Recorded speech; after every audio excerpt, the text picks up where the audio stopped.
When working with multiple instances of the same link, for example doing some kind of housing layout where you've got multiple townhouses, a typical unit in a high-rise, that sort of thing, each instance of a link has its own name. In this case I've called it house 1, house 2.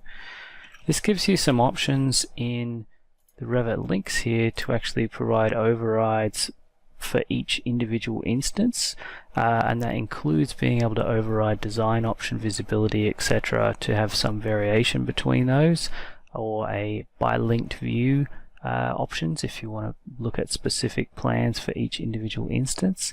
And it also allows you to schedule things in this master category. In the fields here you've got a Revit links section. You can add the Revit link name and the file name. You can see the way I've used it here. I've sorted by the link name so that I've got my schedule broken down into the individual houses. Really good for estate planning.